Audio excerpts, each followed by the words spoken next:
Shalom saudara sekalian, puji Tuhan hari ini kita bisa kumpul lagi, kita bisa beribadah kepada Tuhan dan kita bisa mendengarkan kebenaran firman Tuhan. Welcome back teman-teman yang college student yang baru kembali dari Indonesia. Biasa kalau dari Indonesia semua mukanya cerah-cerah ya. Wah, karena ada perbaikan gizi, makan enak dan lain sebagainya. Wah, jadi ini cerah banget nih ya. Semua mukanya kelihatan gemilang banget. Wah. Saudara sekalian, terima kasih teman-teman sudah beribadah di tempat ini dan juga saya ingin menyambut untuk saudara yang baru ya, untuk teman-teman high school silakan boleh gabung di ruang Creekside Room karena akan ada kelas khusus untuk Sunday School. Maksud saya untuk kelas teens, untuk high school. Oke. Silakan, ayo. Yuk. Saudara sekalian, hari ini kita kedatangan tamu. Seperti ada pepatah bilang, tak kenal maka tak sayang. Gereja kita adalah gereja family. Makanya kita harus memperkenalkan satu sama yang lain, saudara ya. Supaya kita bisa saling kenal. Untuk itu saya ingin menyambut ya untuk Pak David, Bu Miki, Mark, and Peter untuk stand up for a while. Oke, let's give them a big applause. Oke, silakan duduk. Saudara sekalian, hari ini ada yang berbunga-bunga hatinya, ya karena kedatangan seseorang. Jadi nanti apa itu berbunga-bunga, tanya aja nanti orangnya sendiri ya. Nah, jadi mereka datang hari ini untuk berlibur, ya berlibur dan juga ke sini untuk berkunjung melihat kota Pleasant Hill dan San Francisco. Baik saudara sekalian, yuk mari kita berdoa ya. Kita berdoa untuk firman Tuhan. Bapa di surga, kami bersyukur pada pagi hari ini kami bisa datang di hadapan Tuhan. Kami bersyukur karena Tuhan baik. Terima kasih untuk segala berkat, untuk segala kebaikan Tuhan, anugerah-Mu yang Tuhan sudah limpahkan bagi hidup kami. Siapakah kami ini Tuhan? Kami adalah debu di hadapan-Mu. Namun karena Engkau mengasihi kami, Engkau sayang kepada kami, maka Engkau memberikan belas kasihan-Mu kepada kami. Sehingga kami bisa diselamatkan, kami bisa mencicipi setiap berkat Tuhan yang kami boleh nikmati di dalam hidup kami. Tuhan, saat ini kami akan mendengar kebenaran firman-Mu. Tuhan biarlah memakai kami semua. Setiap firman yang kami dengar, itu boleh diterjemahkan oleh Roh Kudus di dalam hati kami. Sehingga waktu kami mendengar, kami boleh mendengarkan firman Tuhan, itu tidak sia-sia, tapi biarlah itu dapat menjadi kekuatan bagi hidup kami. Terpuji nama-Mu Bapa di dalam nama Tuhan Yesus. Amin. Amin. Saudara sekalian, untuk saudara yang mungkin belum tahu, di ICCC kita akan mulai untuk eksposisi, saudara ya, khotbah eksposisi. Khotbah eksposisi itu apa sih? Khotbah eksposisi itu kita akan membahas satu kitab sampai kitab itu selesai. Nah, kalau misalnya saudara ingat kita pernah membahas kitab Yakobus. Yakobus ada berapa pasal? Ada 10 atau 5? Yakobus ada berapa pasal? Ada 5 pasal. Nah, kalau misalnya saudara baca cepat selesai ya. Kemarin kita sudah bahas. Nah, hari ini saudara sampai tahun 2026 kita akan bahas tentang 1 Korintus. Nah, 1 Korintus ini sangat melekat kepada kehidupan jemaat. Ya, jadi persis sekali, sangat relevan dengan kehidupan kita yang sebagai anak-anak Tuhan, khususnya yang tinggal di kota Amerika ataupun kota-kota besar. Kenapa saudara sekalian? Karena memang ya pergumulan orang zaman dulu yang di Alkitab tuliskan dengan sekarang itu sebenarnya ada kaitannya, tidak terpisah, ada kaitannya saudara sekalian. Baik saudara, kita akan melihat kembali, hari ini kita akan bahas di 1 Korintus 1 ayat 18 sampai 31. Hari ini kita akan bahas reorienting our wisdom and strength. Ya, mengubah kembali perspektif hikmat dan kekuatan kita. Nah saudara, orang Kristen itu perlu hikmat nggak? Perlu. Perlu kekuatan nggak? Perlu. Untuk apa hikmat dan kekuatan? Hikmat dan kekuatan diperlukan waktu kita menjalani kehidupan di dalam dunia yang penuh dengan godaan dan jahat ini.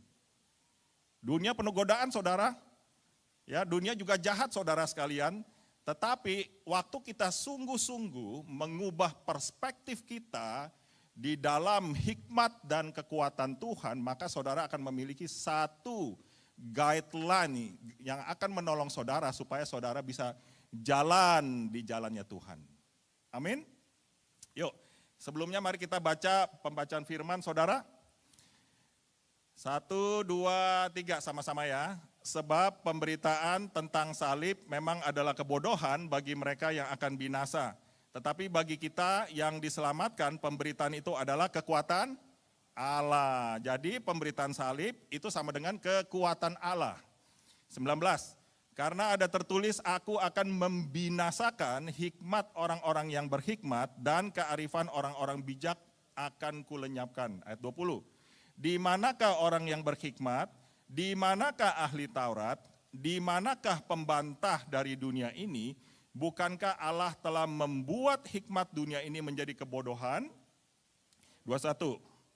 Oleh karena dunia dalam hikmat Allah tidak mengenal Allah oleh hikmatnya, maka Allah berkenan menyelamatkan mereka yang percaya oleh kebodohan pemberitaan Injil. Orang-orang Yahudi menghendaki tanda dan orang-orang Yunani mencari hikmat. Tetapi kami memberitakan Kristus yang disalibkan untuk orang-orang Yahudi suatu batu sandungan dan untuk orang-orang bukan Yahudi suatu kebodohan. 24. Tetapi untuk mereka yang dipanggil, baik orang Yahudi maupun orang bukan Yahudi, sama-sama yuk, 1, 2, 3. Kristus adalah kekuatan Allah dan hikmat Allah. 25, sebab yang bodoh dari Allah lebih besar hikmatnya daripada manusia. Dan yang lemah dari Allah lebih kuat daripada manusia. Ingat saja saudara-saudara, bagaimana keadaan kamu ketika kamu dipanggil menurut ukuran manusia. Tidak banyak orang yang bijak, tidak banyak orang yang berpengaruh, tidak banyak orang yang terpandang. Tetapi apa yang bodoh bagi dunia dipilih Allah untuk memalukan orang-orang yang berhikmat. Dan apa yang lemah bagi dunia dipilih Allah untuk memalukan orang yang kuat.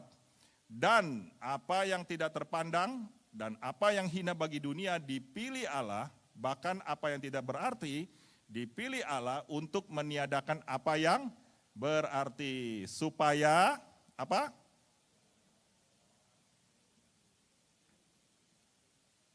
Tetapi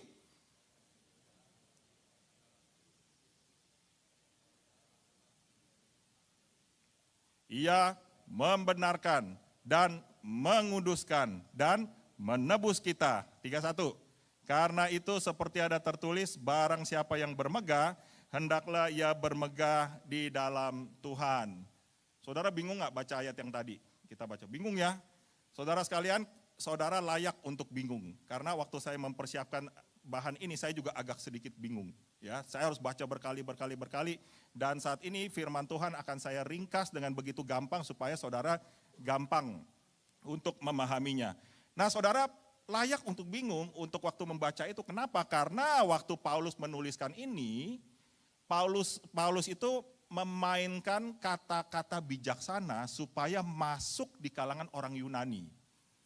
Orang Yunani itu adalah orang yang sangat pintar, mereka orang yang sangat intelektual, sehingga waktu Paulus menjelaskan makna dari the power of the cross, itu menggunakan kata-kata yang masuk di dalam pemikiran dia, yang masuk di dalam konteks dari orang-orang Yunani.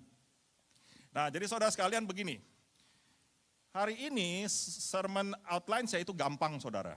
Nah saya kasih sermon outline supaya saudara bisa mengikuti firman Tuhan hari ini. Yang pertama, di pasal 18 sampai 25 kita akan bahas tentang salib Kristus itu adalah kekuatan Allah atau the power of God, kuasa Allah yang mengubahkan. Nah jadi saudara sekalian, kalau saudara benar-benar dengar firman Tuhan hari ini, maka saudara tidak akan menjadi orang yang lama lagi. Kenapa? Karena saudara itu diubahkan oleh kuasa Allah melalui salib Kristus. Tetapi the power of the cross itu bertolak belakang dengan hikmat dunia. Nah yang kedua, tujuan Allah memanggil orang yang dianggap rendah menurut standar dunia. Nanti kita lihat kenapa Injil Tuhan, kenapa salib Kristus itu sepertinya orang dunia itu tidak care.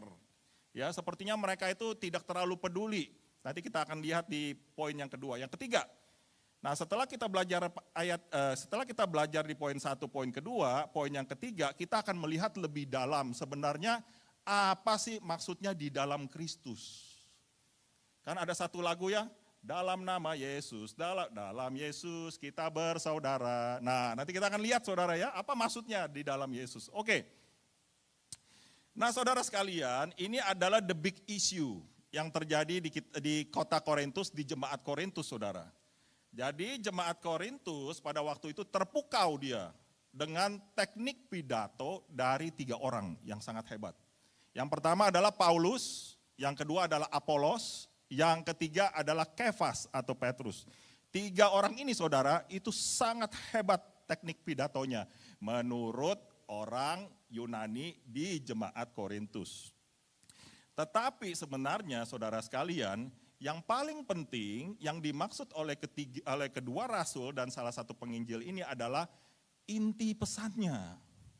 Jadi jangan lihat orangnya, tetapi kamu lihat pesan dari firman Tuhan. Makanya minggu lalu kita bahas rooted in the gospel. Jadi saudara sekalian, manusia itu memang suka lihat rupa ya. Makanya kalau saudara lihat, kalau saudara ke gereja, orang tuh lebih senang lihat hamba Tuhannya bukan? Dibanding lihat firmannya, tapi ICCC nggak begitu. Ya, kalau ICCC lihat firmannya. Ya, saudara, kita suka terkesima, kita suka terpukau dengan hamba Tuhannya, bukan dari inti pesan dari firmannya. Nah, untuk itu saudara sekalian, Paulus itu terus mendorong jemaat di Korintus supaya yuk kita berubah, jangan berpikir seperti demikian. Waktu kamu datang ke gereja, waktu kamu sedang beribadah kepada Tuhan, kamu itu jangan melihat profil hamba Tuhannya. Hamba Tuhan itu hanya alat, saudara sekalian. Hamba Tuhan itu hanya adalah seseorang yang dipanggil oleh Tuhan untuk memberitakan pesan Tuhan. Jadi yang saudara harus lihat itu adalah Tuhannya.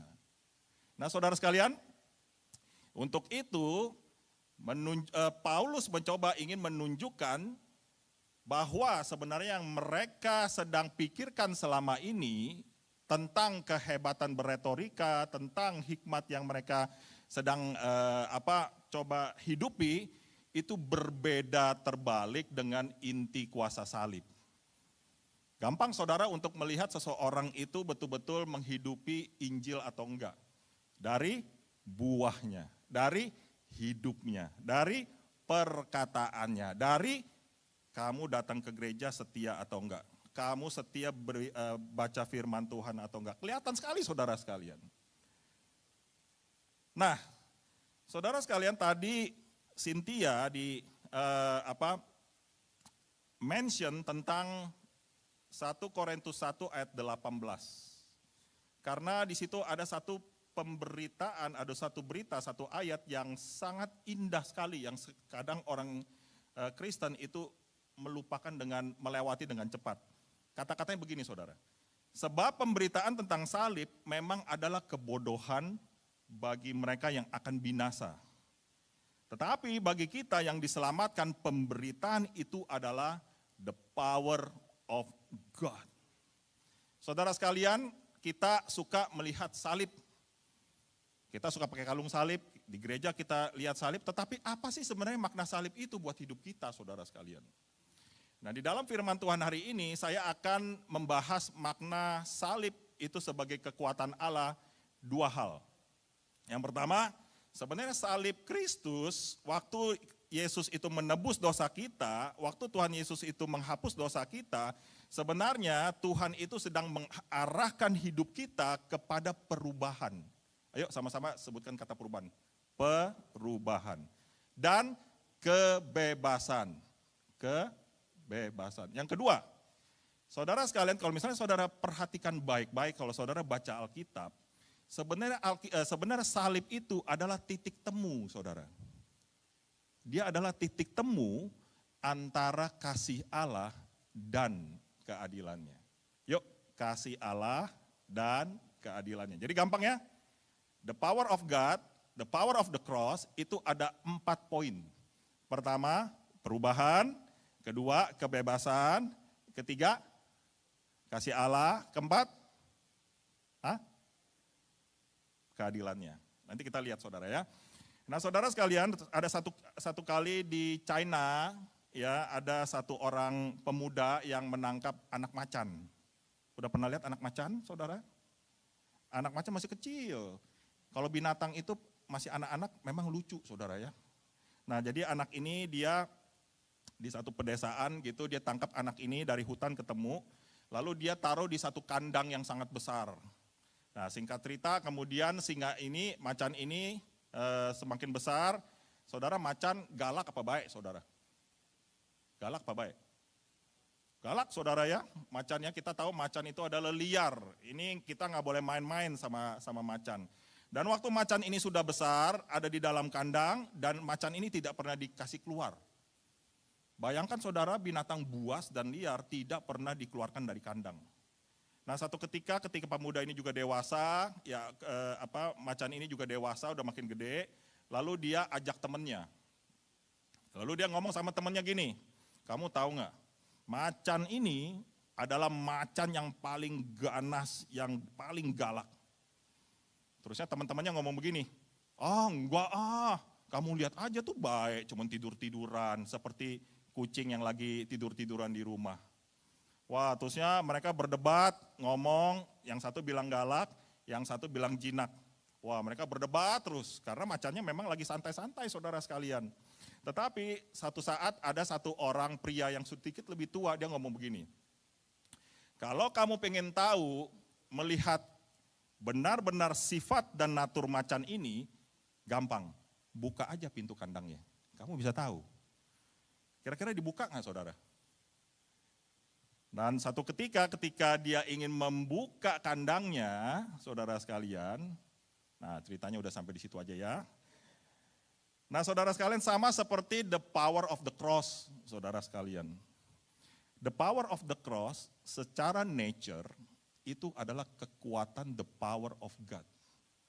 Tetapi kadang kita sebagai manusia, kita tidak membuka kandang hati kita.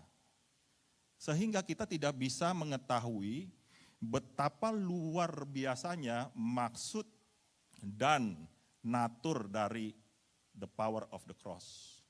Nah, saudara sekalian, the power of the cross itu membawa kita kepada perubahan.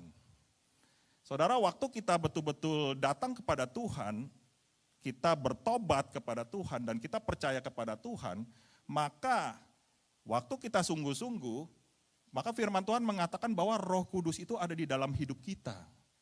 Sehingga 2 Korintus 5 ayat 17 mengatakan, karena kamu di dalam Kristus, maka kamu adalah ciptaan baru. Yang lama sudah berlalu, dan yang baru itu sudah datang.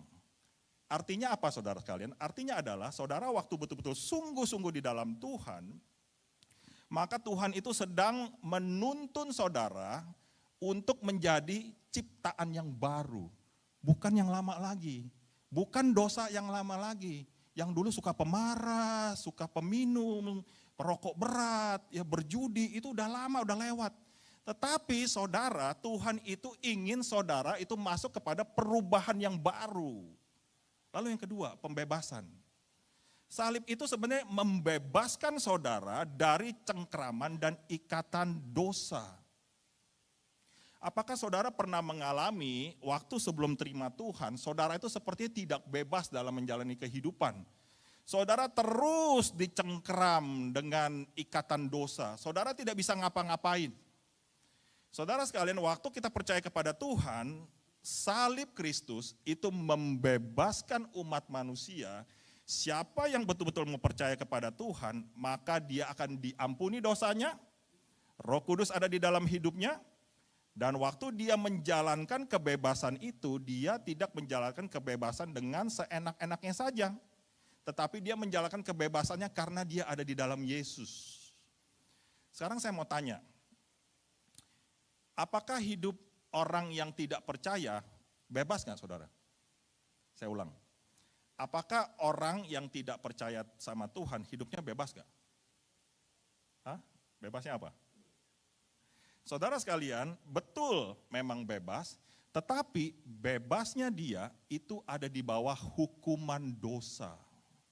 Waktu kamu sembarangan hidup, kamu melakukan dosa, maka kamu akan menanggung akibatnya nanti. Tetapi saudara sekalian, waktu kita percaya sama Tuhan, waktu Yesus mati di kayu salib, maka Tuhan itu memberikan kebebasan kepada kamu. Artinya apa? Kamu sudah masuk di dalam anugerah Tuhan, sehingga kamu bisa melakukan kebebasan di dalam Tuhan. Tidak ada lagi dosa yang bisa mengikat kamu, tidak hal apapun yang bisa mengikat kamu, tetapi kamu sungguh-sungguh bisa melakukan kebebasan itu di dalam Tuhan. Lanjut. Lalu kasih Allah, saudara sekalian ya. Kasih Allah itu kita tahu bahwa Yohanes 3 ayat 16 mengatakan apa? Karena begitu besar kasih Allah akan dunia ini, sehingga setiap orang yang percaya tidak binasa, melainkan beroleh hidup yang kekal, saudara sekalian. Dan keadilannya. Saudara, untuk papa, untuk mama, untuk anak-anak, ingat prinsip ini. Saudara harus memiliki prinsip ini ya. Pertama, saudara harus punya kasih, saudara harus adil. Papa, mama harus mengasihi anak, tapi harus adil terhadap anak. Anak-anak muda ingat, kamu bisa mengasihi temanmu dan kamu harus adil. Saya suka bilang, bolehkah anak Tuhan memberikan contekan? Boleh nggak? Boleh asal nggak ketahuan. Saudara sekalian ingat, ada teman bilang, loh kamu kan orang Kristen, bagi dong contekan, kamu harus mengasihi loh. Tetapi ingat saudara, saudara mengasihi tetapi saudara melanggar dosa keadilan. Kalau saudara memberikan dia contekan terus-menerus, dia jadi malas belajar, dosanya ke siapa? Ya ke dia sendiri, ke saudara juga, karena saudara sedang mengajarkan dia untuk malas belajar. Ingat saudara sekalian, waktu Tuhan di atas kayu salib, ini adalah titik temu kasih Allah dan keadilan Allah untuk menghukum dosa manusia. Tetapi ingat, kasih Allah itu adalah memberikan dirinya yang seharusnya kita dihukum, tetapi kita bisa diselamatkan dan kita lepas dari hukuman dosa.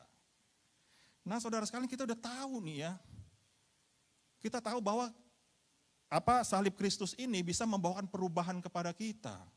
Kita tahu bahwa salib Kristus ini bisa memberikan kebebasan kepada kita. Kita juga udah tahu bahwa salib Kristus itu adalah kasih Tuhan. Dia menyerahkan anaknya supaya disalib. Dan kita tahu juga bahwa sebenarnya keadilan Allah itu ada di kayu salib. Tetapi problemnya, kenapa kita sebagai orang Kristen tidak mau juga percaya kepada pemberitaan salib?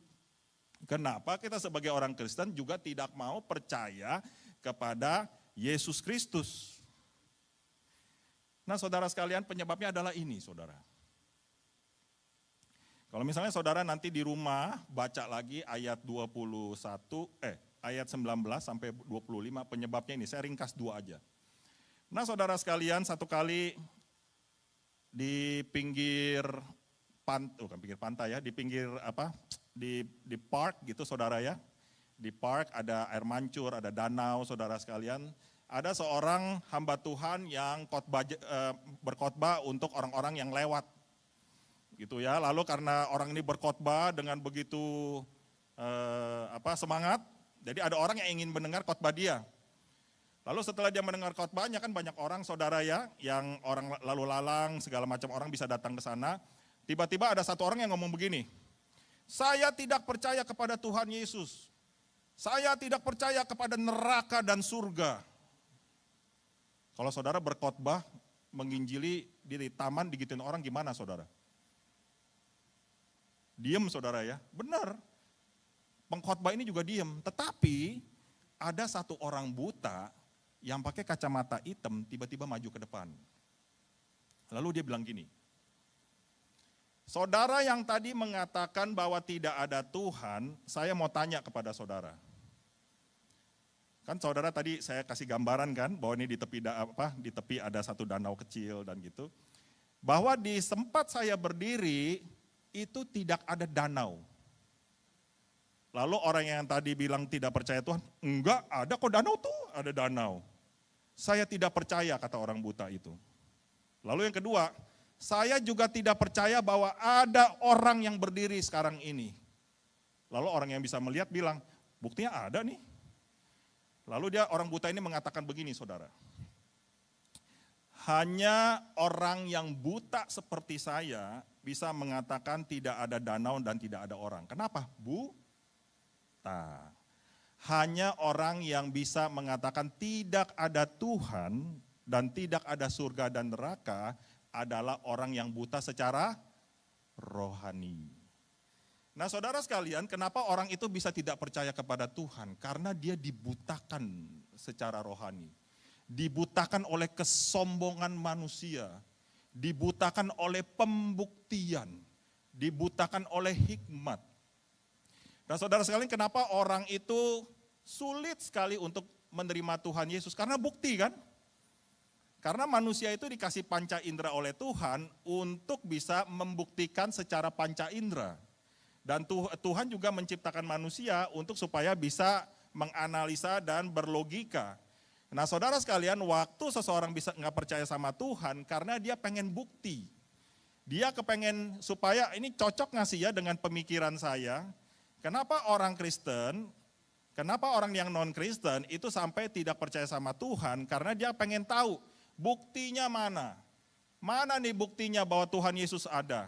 Mana nih buktinya bahwa dia bisa melakukan mujizat? Mana buktinya supaya saya bisa kaya? Mana buktinya supaya saya bisa sembuh? Dan juga karena hikmat. Kenapa orang Kristen, kenapa orang yang non-Kristen itu belum bisa menjadikan Tuhan Yesus sebagai juru selamat? Karena dia berpikir bahwa setiap firman Tuhan itu di luar logika manusia. Nah jadi saudara sekalian, kesombongan manusia, kehebatan manusia, logika manusia itu yang menjadi kebutaan rohani hati seseorang. Nah untuk itu saudara sekalian, firman Tuhan mengatakan, memperingatkan kepada kita seperti ini. Di ayat 19, bahwa Tuhan akan membinasakan hikmat orang-orang yang berhikmat dan kearifan orang-orang bijak akan kulenyapkan. Saudara sekalian, saudara tahu yang digambar ini apa? Ya ada puing-puing sih saudara ya. Ini adalah gambar yang saya ambil, itu menggambarkan kota Korintus yang sudah hancur saudara. Dan saudara sekalian, ini fakta menarik yang waktu saya study gitu. Ternyata kota Korintus itu mengalami gempa yang sangat dahsyat. Terjadi gempa di abad ketiga, terjadi lagi gempa di abad keempat beberapa kali, terjadi lagi gempa di abad 18, dan terjadi lagi gempa di abad ke-19. Saudara sekalian begini, Tuhan itu tidak suka sama orang yang sombong, saudara. Tuhan itu tidak suka sama orang yang tinggi hati. Jangankan Tuhan, kita aja sebagai manusia ngelihat orang sombong, hatinya gimana? Sombong banget sih orang itu. Tinggi hati gimana? Wah sombong banget sih orang dia, ngomongnya terlalu besar. Nah apalagi Tuhan saudara sekalian, kalau misalnya seseorang menganggap berita dari Injil Tuhan, berita salib itu sebagai kebodohan, maka Tuhan itu menganggap orang-orang ini adalah orang-orang yang berhikmat dan tertutup hatinya karena kebodohan mereka sendiri. Dan orang-orang ini akan dibinasakan saudara. Nah saudara sekalian, terjadi enggak apa yang Paulus tuliskan? Terjadi saudara sekalian. Kalau misalnya saudara lihat kota Korintus itu, kota Korintus yang sekarang itu berbeda lokasinya dengan kota Korintus yang ada di dalam perjanjian baru. Itu berbeda lokasinya karena betul-betul itu terjadi gempa sehingga kota itu tidak bisa lagi untuk dibangun kembali menjadi kota yang bagus dan kota yang indah. Nah saudara-saudara kalian, ingatlah bahwa waktu kita hidup di dalam dunia ini, kita ini sedang hidup menjalankan salib Kristus. Saudara masih ingat Lukas 9 ayat 23 mengatakan seperti ini saudara. Siapa yang mau mengikut aku, apa? Satu, ada yang ingat? Menyangkal diri. Kedua, memikul salib. Yang ketiga, ikut aku. Jadi saudara sekalian mengikut aku, kata Yesus, itu ada 2 syarat. Yang pertama, menyangkal diri. Menyangkal diri itu artinya apa, saudara sekalian?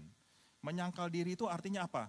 Menyangkal hikmat kamu dan kamu harus berbalik kepada ajaran yang benar, yaitu kebenaran Kristus. Saudara sekalian, kadang-kadang waktu kita tidak terima Tuhan, kita melanggar firman Tuhan karena kita berpikir dengan logika kita. Sekarang saya mau tanya, seberapa besar ukuran otak manusia, saudara? 2 kepalan orang dewasa. Seberapa berat otak manusia? 1,3 sampai 1,4 kilo. Jadi saudara kalau habis makan banyak, saudara naik berat badannya, jangan salahkan tubuhnya. Salahkan apanya? Hah?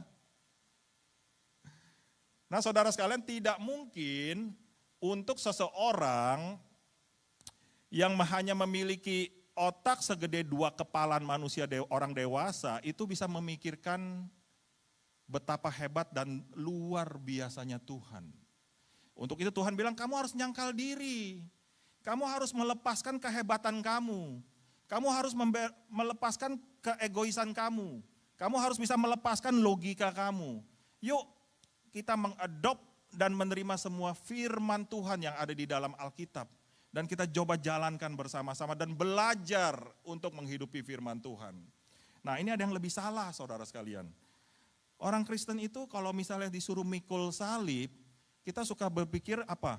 Ayo pikul salib, lihat anak-anak kamu jatuh ke dalam dosa, itu adalah salib kamu. Ayo bisnis kamu bangkrut, itu artinya salib yang harus kamu pikul. Ayo kamu tidak naik kelas, itu artinya kamu adalah salib yang harus kamu pikul. Salah total saudara kalian. Yang dimaksud oleh Yesus, waktu mengatakan memikul salib, itu artinya adalah pikullah the power of the cross. Jadi saudara sekalian waktu kita mengikut Yesus, kita tuh setiap hari.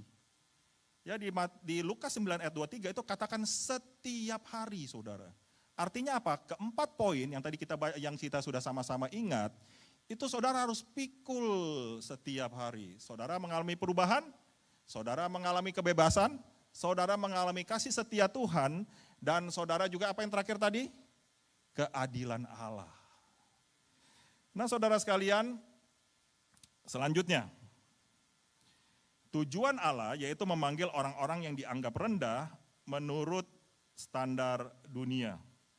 Nah saudara sekalian, siapa yang jurusan arsitek di sini? Mana Stefani? Oh 1, 2. Siapa ada lagi yang jurusan arsitek? Ayo angkat tangan. Kamu arsitek bukan? Nah saudara sekalian, saya pernah waktu ke Eropa, saya sama istri waktu itu saya berkunjung. Kalau saya ke Eropa itu kunjungannya ke museum saudara sekalian ya, ke gereja-gereja tua yang bagus-bagus ukirannya. Nah saudara sekalian, seorang arsitek itu memilih bahan-bahan yang indah untuk memperbagus bangunannya. Supaya pilihan-pilihan materi yang dipakai untuk membangun gedung itu supaya gedung itu bisa bertahan kuat. Itu hal yang sangat umum saudara sekalian. Tetapi saudara, ingatlah firman Tuhan. Tuhan itu memakai orang-orang yang hancur hatinya untuk membangun pekerjaan Tuhan. Ayatnya di mana? Ada. Ayatnya itu ada di dalam Mazmur 34 ayat 19. Saya baca untuk saudara. Tuhan itu dekat kepada orang-orang yang patah hati dan ia menyelamatkan orang-orang yang remuk jiwanya. Jadi kalau saat ini saudara sedang mengalami satu patah hati dan remuk hatimu karena pekerjaan, karena cinta, karena anak-anak yang nakal, karena orang tua, mantu, mertua dan lain sebagainya, karena uang dan lain sebagainya. Ingat, Tuhan itu sedang memakai kamu, memproses kamu untuk sesuatu yang besar yang Tuhan sedang sediakan untuk hidup kamu. Nah saudara sekalian, Allah itu memanggil orang-orang yang dianggap rendah menurut standar dunia karena begini. Kalau misalnya saudara baca Alkitab, saudara studi Alkitab, saudara sekalian, saudara lihat di dalam kitab Injil, Tuhan itu bisa memakai anak kecil. Ya, jadi kalau saudara melihat anak-anak saudara masih kecil, kamu jangan anggap remeh dan rendah dia. Kenapa? Karena Tuhan itu bisa pakai anak kecil untuk menjadi berkat bagi orang dewasa. Contohnya apa? Contohnya anak kecil yang ada di dalam kitab suci, saudara sekalian. Waktu orang banyak mendengar cerita tentang khotbah Yesus, ada 5.000 orang, saudara. Kalau Tuhan Yesus khotbah itu dari pagi sampai malam. Nah, satu saat orang-orang sudah lapar dan perlu dikasih makan, bukan?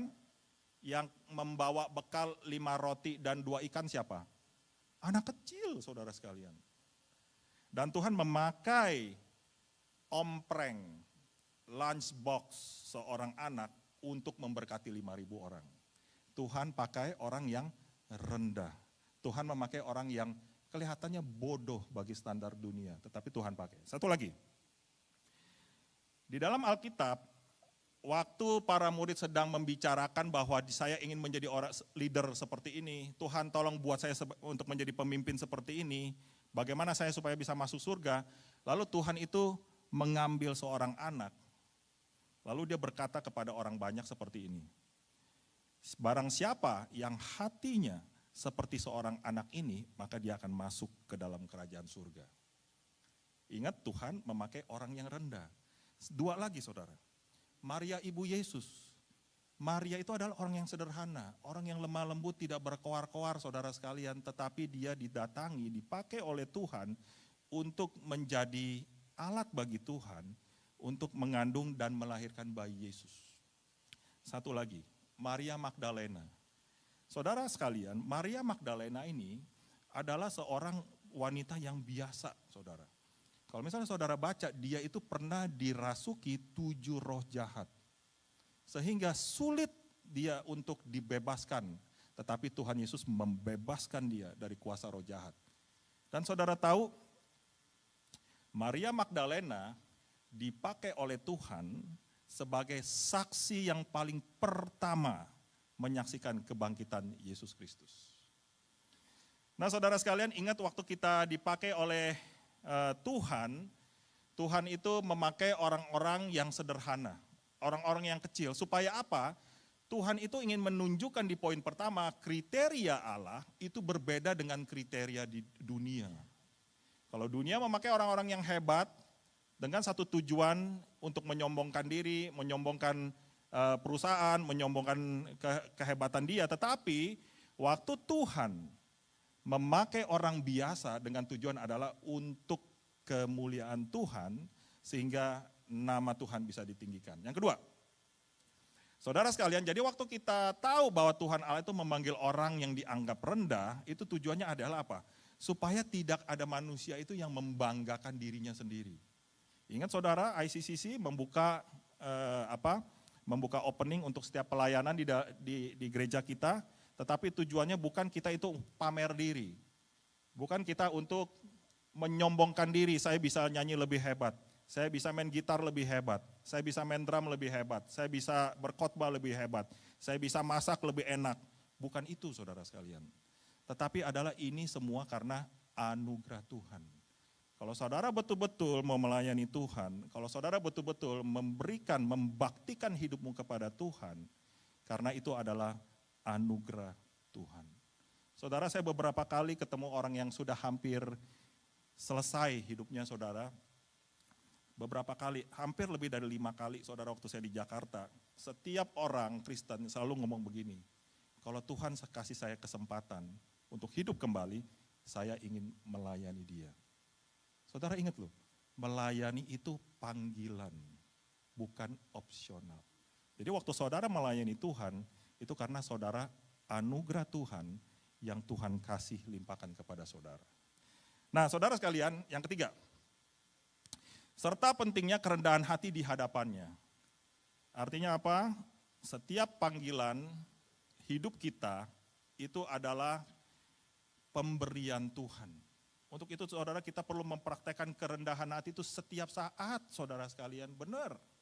Ya, Apapun yang kita lakukan bagi orang, bagi dunia, bagi suami istri, bagi anak-anak, kita harus tetap rendah hati. Jangan pernah menganggap anakmu itu sebagai orang yang masih kecil lah. Jangan saudara sekalian. Ini adalah anak-anak yang dipakai Tuhan. Kalau misalnya kamu ketemu papa kamu, mungkin pendidikannya itu tidak sampai beres, sampai kuliah, sampai S2, sampai S-teler, saudara sekalian. Saudara harus tetap menghormati dia, saudara harus tetap rendah hati kepada dia dan hormati dia. Kalau misalnya saudara bisa ada di dalam gereja ini adalah gereja yang sangat sederhana, saudara sekalian. Tidak ada yang macam-macam, saudara sekalian. Saudara, mari kita rendah hati melayani Tuhan dan beribadah kepada Tuhan. Nah, saudara sekalian, yang terakhir. Ini poin ketiga, saudara. Poin ketiga ini agak sedikit dalam, saudara sekalian ya. Tapi nggak apa-apa, saya akan tuntun saudara pelan-pelan. Yuk, saya akan baca ayat yang ke-30. Saudara silakan simak pelan-pelan. Tetapi oleh Dia, kamu berada di dalam Kristus Yesus. Ya, tetapi oleh Dia, kamu berada di dalam Kristus Yesus. Saudara sekalian, di Alkitab, kalau ada kata tetapi, saudara harus perhatikan benar-benar kalimat selanjutnya. Saya ulang.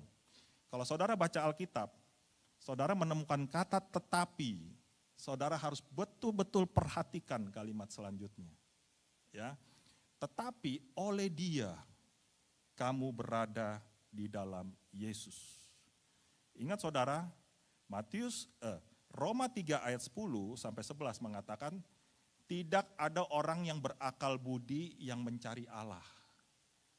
Kita waktu menjadi anak Tuhan, waktu kita bisa menerima Tuhan, itu bukan karena kehebatan kita dan kemampuan kita, tetapi karena Tuhan itu sudah menuntun kamu supaya kamu bisa percaya kepada Tuhan. Nah, saudara sekalian, saya akan memberikan satu bimbingan kepada saudara sekalian begini. Apa sih maksudnya hidup di dalam Kristus Yesus? Kita suka dengar kan, ayo dong kamu harus hidup di dalam Dia. Ayo dong kamu harus hidup di dalam Tuhan. Tetapi apa sih maksudnya hidup di dalam Tuhan? Saudara pernah pikir sebentar gak? Nah saudara sekalian begini. Hidup di dalam Yesus Kristus itu artinya saudara itu sudah dipersatukan di dalam Yesus. Suami istri yang dibawa pernikahan kudus, dia itu sudah dipersatukan menjadi satu. Sekarang saya tanya nih, suami istri ya, kalau, tanya istri dulu deh. Kalau suami salah, istri salah, istri benar atau salah? Suami salah, istri salah, outputnya apa? Istri benar. Benar gak sih? Salah apa benar? Benar ya? Ulang saya lagi. Karena ini penting saudara ya. Kalau suami salah, numpuk istri saya gak ada. Ya. Jadi kalau suami salah, istri salah, suami benar atau salah? Ya suami salah. Tetapi kalau suami benar, istri salah, istri kalau misalnya suami benar, istri benar, suami saudara sekalian, waktu kita hidup di dalam Tuhan, ya ingat kita sebagai suami istri itu, hubungan suami istri kita, keluarga kita itu ada di dalam Tuhan. Artinya apa saudara sekalian? Benar atau enggak, itu karena kamu belajar untuk menghidupi firman Tuhan. Jadi yang menjadi payung kehidupan keluarga kita bukan lagi diri kita sendiri, bukan lagi keegoisan kita, tetapi karena Tuhan, karena Injil Tuhan. Nah untuk itu saudara sekalian, kita sebagai anak-anak Tuhan yang sudah menikah di bawah berkat kudus dari Tuhan, maka kita pelan-pelan mengadopsi firman Tuhan dan belajar suami istri, apa nih yang bisa kita lakukan untuk Tuhan. Nah saudara sekalian, kalau misalnya suami istri sungguh-sungguh memahami isi hati Tuhan, kalau misalnya seorang suami bisa memahami isi hati Tuhan, seorang istri bisa memahami isi hati Tuhan, dan mereka seia sekata, setuju untuk melakukan pekerjaan Tuhan bersama-sama, itu dahsyat loh saudara kuasanya. Saudara mau yang suami di istri dipakai oleh Tuhan? Kurang kenceng nih kayaknya nih. Ada saudara mau? Ya ngangguk-ngangguk boleh lah ya. Nah saudara-saudara ingat, dipersatukan oleh Tuhan itu artinya kita sudah menjadi satu bersama dengan Kristus. Saudara suami istri dipersatukan di dalam Kristus artinya saudara ya udah menjadi milik Kristus. Anak-anak di dalam Kristus, saudara adalah di dalam Kristus. Nah artinya waktu kita di dalam Kristus, kita dipersatukan di dalam Yesus Kristus. Artinya apa? Hidup kamu waktu kamu start percaya kepada Tuhan, sampai nanti engkau berjumpa dengan Tuhan di dalam kekekalan, maka Tuhan itu akan bersama dengan engkau forever. Indah ya saudara ya? Saya waktu dengar ini, saya hampir nangis loh saudara. Sebenarnya hidup saya sekarang ini, itu adalah bersama dengan Yesus nanti waktu kita berjumpa dengan Tuhan di dalam kekekalan. Yang kedua saudara, ingat, di dalam Yesus itu artinya kita tuh secara organik itu sebagai satu tubuh Kristus. Siapa yang suka beli makanan organik? Organik itu artinya apa saudara sekalian? Organik itu artinya kalau misalnya kita makan yang makanan organik kita tahu, oh makanan ini produknya itu tidak bercampur dengan bahan kimia atau bahan pestisida. Betul ya? Betul nggak sih? Artinya gitu ya. Dan kita tahu bahwa organik itu adalah organisme yang hidup. Saudara sekalian, kita sebagai tubuh Kristus, waktu kita ada di dalam gereja, kita ini adalah disatukan secara organik. Artinya apa? Kita belajar untuk hidup kudus. Kita belajar untuk bersatu dan mengerti satu sama yang lain. Kalau misalnya ada hinaan, kalau misalnya ada kata-kata yang salah, yuk kita sama-sama perbaiki. Karena kita hidup di dalam satu tubuh Kristus. Karena kita sedang mengerjakan satu tujuan yang sama, yaitu membangun pekerjaan Tuhan. Yang terakhir saudara, yaitu terikat di dalam covenant perjanjian anugerah. Di dalam Kristus, artinya itu kita sudah terikat di dalam perjanjian Tuhan. Waktu saudara terima Tuhan Yesus sebagai juru selamat, waktu Roh Kudus ada di dalam hidupmu, maka dari start hidupmu menerima Tuhan sampai nanti Tuhan akan menjemput kamu, kamu itu udah masuk di dalam, terikat di dalam perjanjian anugerah Tuhan. Jadi ingat hidupmu bukan hidupmu lagi, tetapi Kristus yang ada di dalam hidupmu. Yang terakhir saudara, karena itu seperti ada tertulis barang siapa yang bermegah, hendaklah ia bermegah di dalam Tuhan. Saudara saya baca satu ayat untuk saudara ya, Efesus 2 ayat 8 sampai 10, begini ayatnya. Sebab karena kasih karunia, because the grace of God, kamu diselamatkan oleh iman. Oke. Itu bukan hasil usahamu, tetapi pemberian Allah. Ayat 9, itu bukan hasil pekerjaanmu. Jangan ada orang yang memegahkan diri. Yang terakhir penting saudara. Ayat 10, karena kita ini adalah buatan Allah. We are designed by God and created by God. Diciptakan di dalam Kristus Yesus. Balik lagi tadi, di dalam Yesus Kristus. Yang dipersiapkan Allah, ini indah nih saudara ya. Yang dipersiapkan oleh Allah sebelumnya, waktu kita masak kan kita persiapan dulu kan. Sama, Allah waktu menciptakan kita, Allah itu mempersiapkan kita dulu. Untuk apa saudara? Ia mau, Tuhan mau supaya kita hidup di dalamnya. Ingat saudara firman Tuhan hari ini, begitu indah buat hidup kita, the power of the cross, ya, yang dianggap bukan standar dunia, itu adalah kekuatan bagi kita yang sungguh-sungguh percaya kepada Tuhan. Dan itu akan mengubah hidupmu, kamu tidak akan lagi hidup di dalam dosa, tapi kamu akan hidup berjalan bersama dengan Tuhan. Amin. Kita berdoa ya.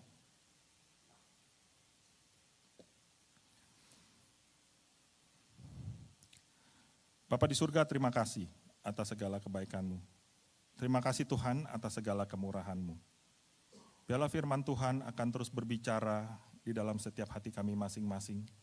Sehingga waktu kami menjalankan firman ini, kami boleh melihat bahwa Tuhan itu betul-betul hadir dan ada bersama-sama dengan kami. Tuhan tuntun setiap anak-anak-Mu yang hadir pada pagi hari ini, agar hidup mereka boleh dipakai oleh Tuhan, dan hidup mereka boleh semakin benar di hadapan-Mu. Terima kasih Tuhan, berkati jemaat-Mu, hanya di dalam nama Tuhan Yesus kami berdoa. Amin.